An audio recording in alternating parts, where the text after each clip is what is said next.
What's going on, guys? We got an exciting video today. I made a new purchase, and as you can already tell by the title, it is a 56 Oldsmobile 88.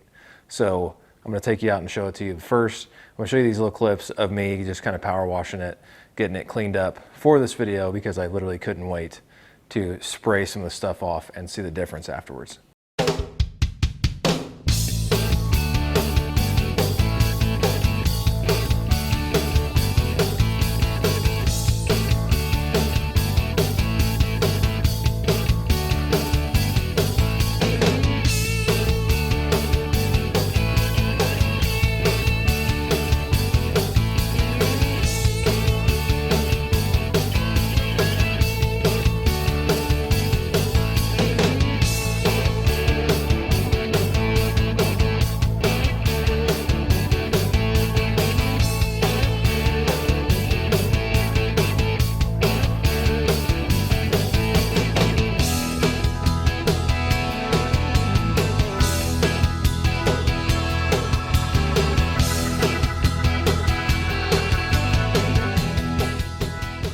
All right, so this car was recommended to me. They thought that I'd be really into this car, and obviously I really am, because I wouldn't have purchased it if I wasn't.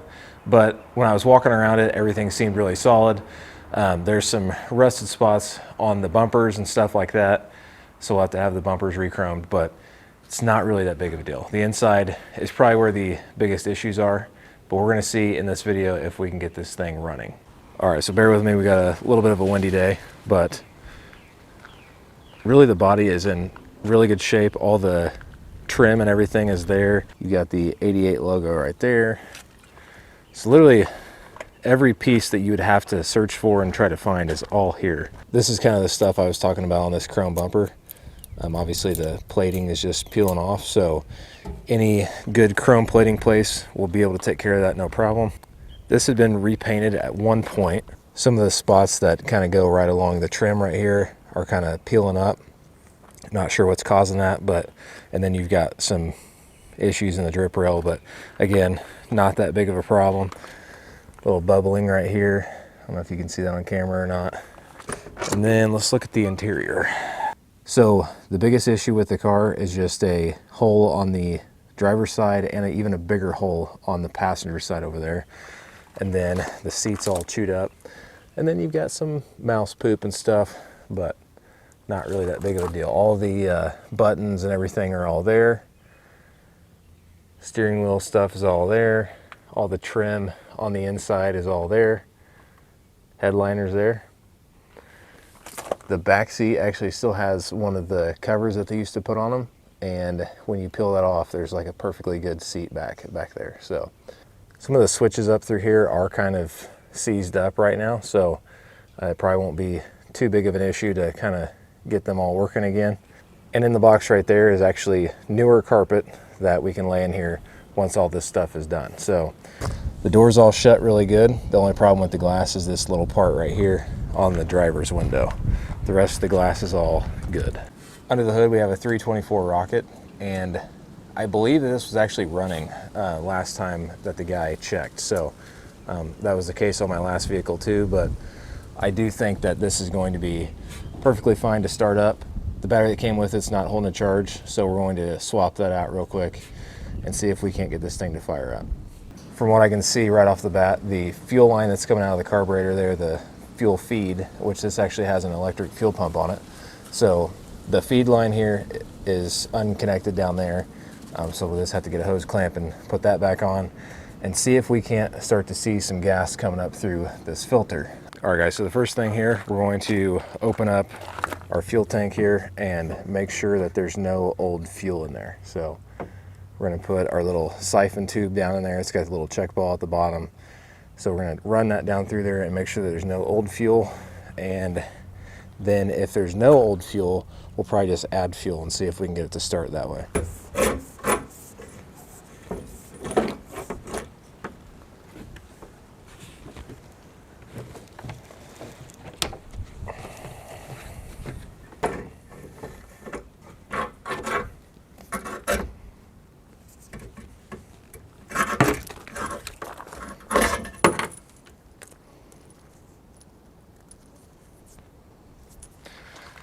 All right guys, so that tube was pretty much barely wet, so we're just gonna see if we can add some fuel now. I ran that tube all the way down into the fuel tank and I'm not seeing any moisture on it, just barely. So we're gonna add some fuel now and see if we can't get this thing to start.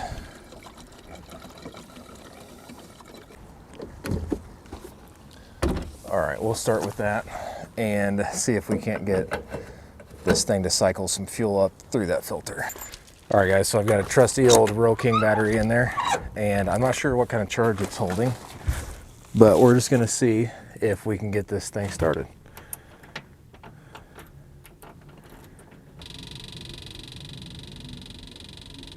You can hear the fuel pump cycling there.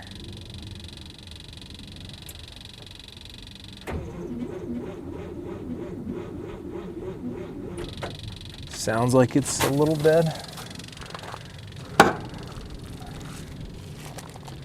Let's see if we're getting fuel fed up through here. All right, we are getting fuel up through there, so I'm gonna grab a little jump pack. All right, so what I have here is one of the little mini jump starters, and these things are awesome because they have like a wireless charging ability where you can set your phone on it and charge your phone. There's also like USB ports on the side where you can charge your phone. Really awesome, holds a charge for a pretty long time. So we're gonna see if we can't start the car with this, see what kind of power this thing will put out. It's basically got these little jumper leads that just plug into it and then you hook it up to your positive and your negative.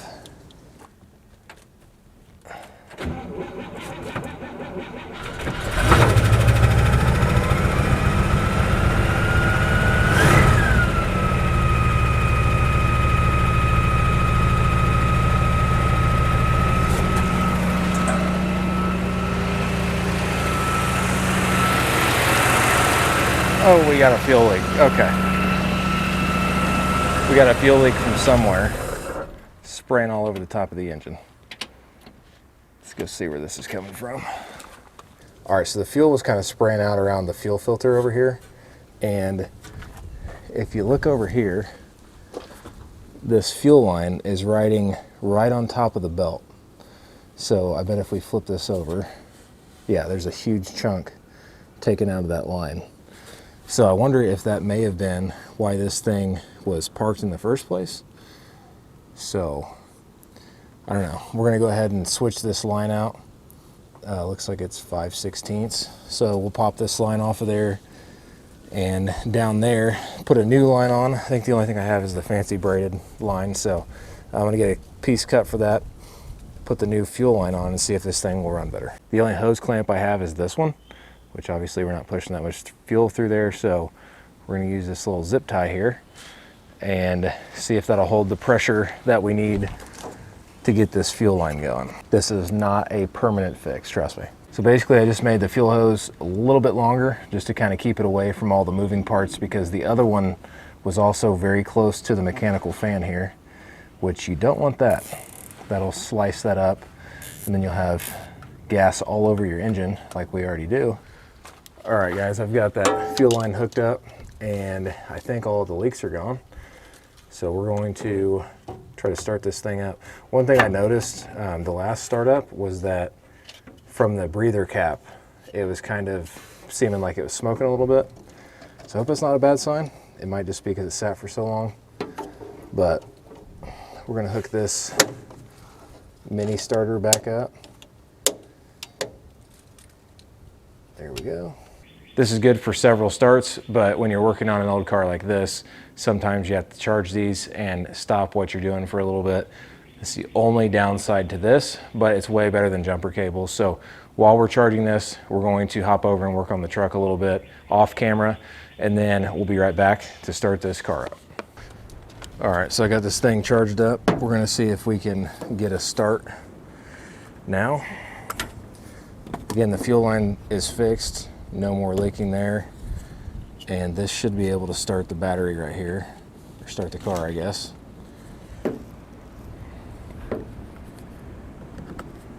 All right, we'll let the fuel cycle up to the filter again, or the carburetor. and then hopefully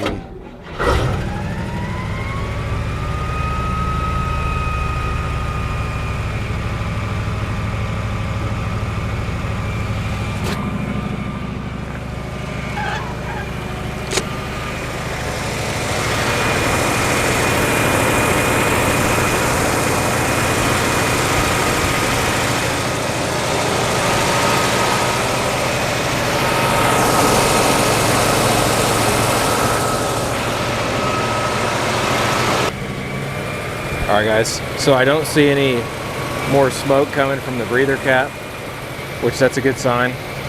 I don't see any smoke coming from the exhaust back here either. So I think whatever, maybe a valve was stuck or something, I don't know. But now it seems like whatever was going on with it, seems like it's pretty much fixed itself. It's probably just oil hasn't cycled for a really long time, but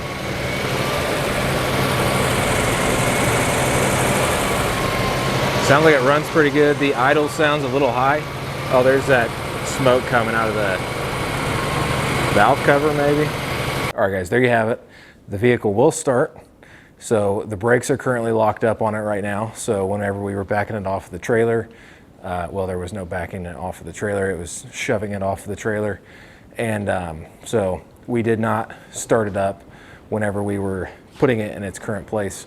Because the drum brakes seem like they're all pretty seized up, which is common, you know, just from sitting for so long. It does seem like the car is going to be where we can get it back into working and operable condition on everything pretty easily. We're going to check over the engine just to make sure that there's no like valve issues or anything like that before we go too crazy with it. And of course do maintenance. I haven't put new oil in it or anything like that. So all right, so kind of the idea that I have for this car is to strip it all down, get it repainted and everything, make it look beautiful, run really good, and just make it a really solid car and pretty close to factory as far as like interior and exterior and everything. So with that being said, I'm going to just show you around the shop right now. There's pretty extensive projects going on for the 63 F100. So that'll be in the next video actually, where everything gets all fixed up. And hopefully this whole thing will be looking pretty in the next video. All right, that's gonna be it for this video until I upload more videos on the Olds. However, I am working on the Ford pickup. If you haven't already, make sure that you're subscribed to the channel because there are going to be plenty of projects coming. Promise you guys. So thank you guys so much for watching, and I'll catch you guys in the next video.